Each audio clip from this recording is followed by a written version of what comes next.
Two cities, unimaginable wealth, unspeakable wickedness. They had everything: fertile land, overflowing storehouses, 3 harvests every year.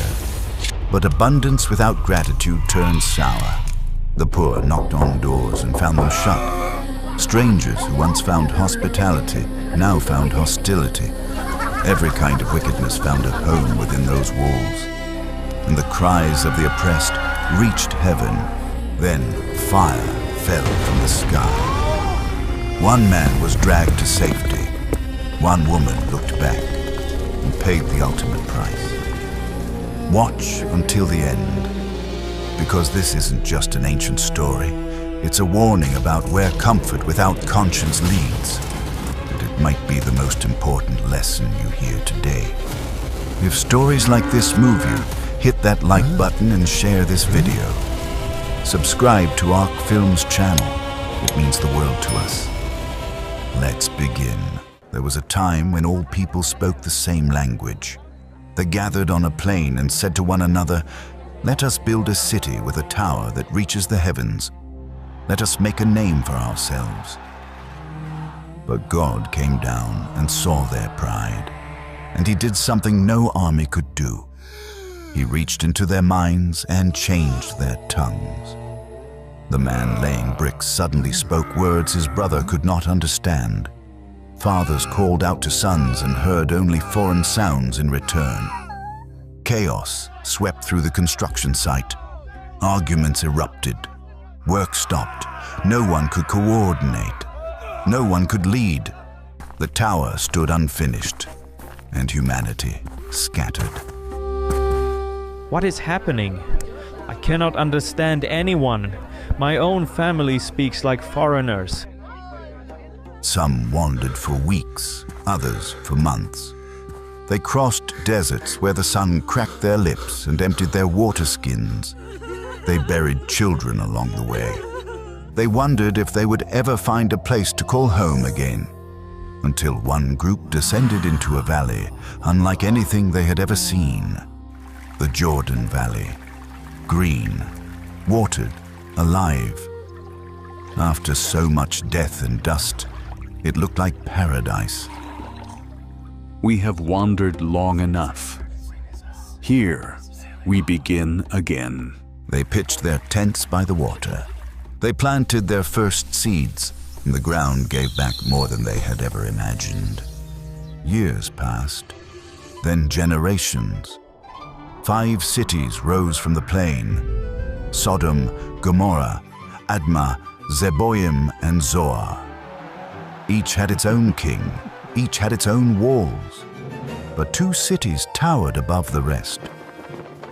Sodom, ruled by King Bera, became the seat of power. Its workers shaped millions of mud bricks and stacked them into walls 5 meters thick. A 4-story palace rose at its center, and from its rooftop, Bera looked down on an empire. The city had something no other could boast: 2 springs inside its walls, one warm and one cold, channeling water directly into the homes. Let the other cities trade and farm. Sodom rules. Gomorrah, ruled by King Bersha, became the heart of commerce. Its market stretched for blocks, filled with merchants from Egypt, Babylon, and beyond. Caravans arrived daily carrying spices, textiles, and silver. What Sodom had in power, Gomorrah had in wealth. Every road in the valley leads to my gates. Every coin eventually passes through my hands. The 3 smaller cities, Admah, Zeboim, and Zoar, served their larger neighbors. They grew the grain. They raised the livestock. They depended on the protection of Sodom and the trade routes of Gomorrah. Together, the 5 cities formed a kingdom of plenty. 3 harvests each year, storehouses overflowing. Life was easy. Perhaps too easy. Prosperity as a shadow, and it was spreading across the cities of the plain. The people of Sodom and Gomorrah had more food than they could eat, more comfort than they could enjoy. But abundance without gratitude turns sour. Pride came first. The wealthy walked through the streets as if they had created the harvests themselves. They forgot the valley had been a gift. We built this. We owe nothing to anyone, not even the gods. Then came the hardness. The poor knocked on doors and found them shut. Widows begged and received silence. Strangers who once found hospitality now found hostility. Why should we share what is ours with people who are not our own? Then came the immorality. Men abandoned the natural way and pursued unnatural desires openly. What was once shameful became celebrated. What was once hidden was paraded through the streets. The strong exploited the weak. The judges protected the guilty. Every kind of wickedness found a home within those walls. The cries of the oppressed rose from the valley, day after day, month after month, and those cries reached heaven. While the cities sank into wickedness, a man named Lot was about to make a choice that would shape the rest of his life. Lot traveled with his uncle Abraham. God had called Abraham to leave his homeland and journey to a new land, a land of promise. Lot came along, and God blessed them both. Their herds multiplied, their wealth increased, their camps stretched wider each year, but the land could not support them both. Their herdsmen quarreled over pastures and wells. Let there be no strife between us. The whole land is before you. Choose where you will go, and I will take what remains. Lot lifted his eyes and looked east. He saw the Jordan Valley, green, watered, rich. He saw opportunity. He chose it for himself. Abraham settled in the hill country near Hebron. Lot pitched his tent toward Sodom. I will stay near the city, close enough to trade, far enough to stay separate. But nearness became closeness. Closeness became residence. Soon, Lot lived inside the walls. Then war came. 4 eastern kings attacked the cities of the plain and carried Lot away as captive. Abraham gathered 318 men, pursued the enemy, and rescued his nephew. Lot was free. He could have stayed with Abraham in the hills. Instead, he went back to Sodom. The pull of comfort was stronger than the warning of danger. Abraham sat at the entrance of his tent near the oaks of Mamre when 3 figures appeared on the horizon. These were no ordinary travelers appearing in human form. One was the Lord himself. The other 2 were angels.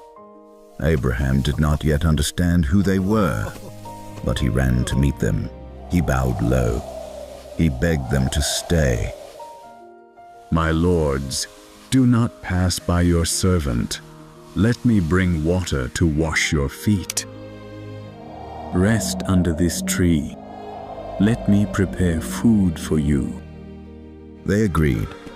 Abraham rushed to Sarah. Quick, prepare bread from the finest flour. He ran to the herd and selected a tender calf. He brought curds and milk. He stood nearby while they ate, ready to serve. This was hospitality as God intended, the opposite of everything Sodom had become. Then the Lord spoke.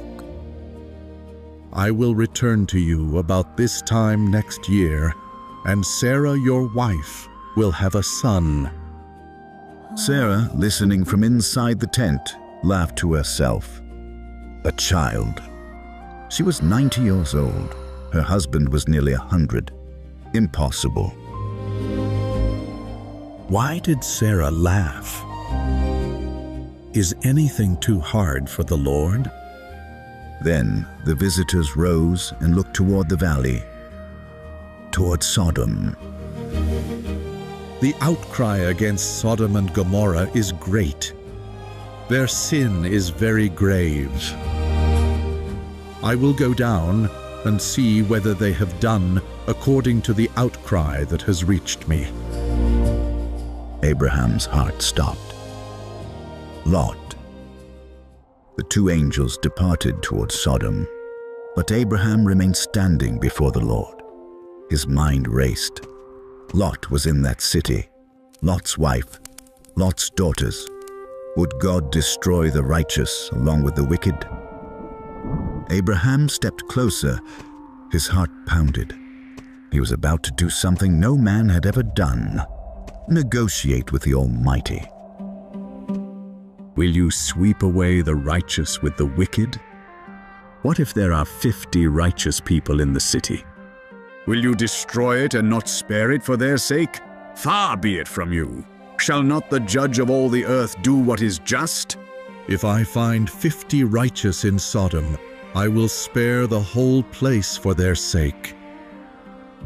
Abraham pressed further. What about 45? God agreed. 40. Agreed. 30. Agreed. Each time Abraham expected wrath. Each time he received mercy. Please do not be angry, Lord, but let me speak once more. What if only 10 are found there? For the sake of 10, I will not destroy it. The conversation ended. The Lord departed. Abraham stood alone under the darkening sky. 10 righteous people. Surely there were 10. Lot and his family alone would be close to that number. Surely the city would be spared. He returned to his tent and waited. The two angels arrived at Sodom as evening fell. Lot was sitting at the city gate, the place where elders gathered, where business was conducted, where a man of position would be seen. When Lot saw the visitors, something stirred in him. Perhaps he recognized they were not ordinary men. He rose immediately and bowed with his face to the ground. My lords, please turn aside to your servant's house. Wash your feet. Spend the night. You can rise early and go on your way. No, we will spend the night in the square. Lot knew what happened to strangers who slept in Sodom's streets. He insisted strongly. They agreed and followed him home. He prepared a meal. He baked unleavened bread. For one evening, his house became an island of hospitality in a sea of cruelty. But before they lay down to sleep, footsteps gathered outside, then voices, then pounding. The men of Sodom surrounded the house, young and old, from every part of the city. No one stayed home. No one objected. Where are the men who came to you tonight? Bring them out to us. What they intended was unspeakable. Lot stepped outside and shut the door behind him. I beg you, my brothers, do not act so wickedly. The mob turned on him. Stand back! This foreigner came to live among us, and now he dares to judge us? We will treat you worse than them. They pressed against Lot, pushing toward the door, ready to break it down. Then the angels acted. They reached out, pulled Lot inside, and shut the door. From within, a burst of brilliant light flashed through the doorway. The mob stumbled backward, shielding their eyes.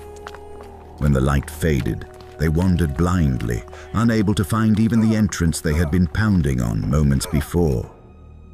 The investigation was over. The city had revealed its heart. Inside the house, the angels turned to Lot.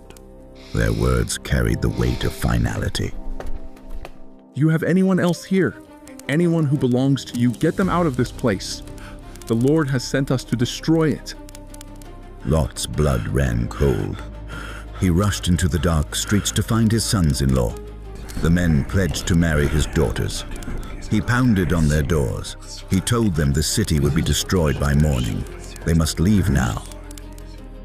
They stared at him. Then they laughed. Destroyed?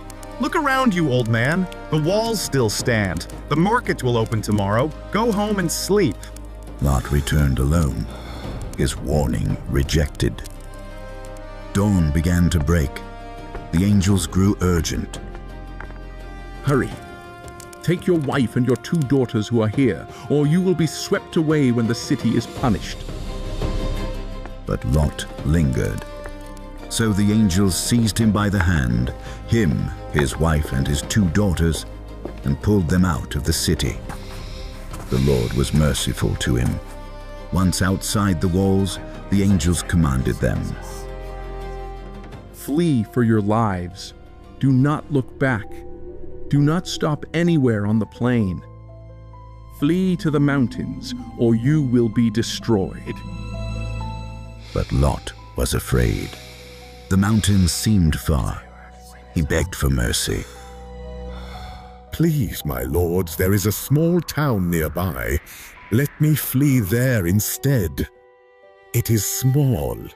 Let me escape there, and my life will be spared. The Lord granted his request. The town was called Zor, and for Lot's sake it would be spared. Even in judgment, mercy made room. Lot and his daughters ran toward Zor. The sun rose over the land. Then it began. The Lord rained down burning sulfur from heaven on Sodom, on Gomorrah. Fire fell on all of them at once. The great walls crumbled. The towers collapsed. The palaces where kings had looked down on their empire became tombs. The people who had mocked the poor, abused the stranger, and celebrated wickedness, all of them perished in moments. Only Zor was spared. One small town, because one man had asked for mercy. Lot kept running. His daughters kept running, but his wife stopped. She looked back, and she became a pillar of salt. The command had been clear. She could not obey it, and it cost her everything. Lot reached Zoar with his 2 daughters. Behind them, the valley that had once looked like the Garden of Eden was now a smoking wasteland. The sulfur poisoned the soil. The salt spread across the land. Nothing would grow there again. Not for generations. Not ever. The next morning, far away in the hill country, Abraham rose early. He walked to the place where he had stood before the Lord. He looked toward Sodom and Gomorrah. Dense smoke rose from the valley like smoke from a furnace. The cities were gone, but Lot was alive. The scripture says it plainly. When God destroyed the cities of the plain, he remembered Abraham. Abraham had prayed, and God had answered not by sparing the cities, but by pulling one family out of the fire. The prayer of a righteous man had reached farther than he knew, but the story left behind lessons that still speak to us today. The cities teach us that prosperity without gratitude is dangerous. Sodom and Gomorrah had everything: fertile land, abundant harvests, wealth beyond measure. But they forgot where it came from. Pride replaced thankfulness. Compassion disappeared. The poor became invisible. The stranger became an enemy. Their destruction was not sudden. It was the end of a long road paved with hardened hearts and ignored warnings. What we do with our blessings reveals who we really are.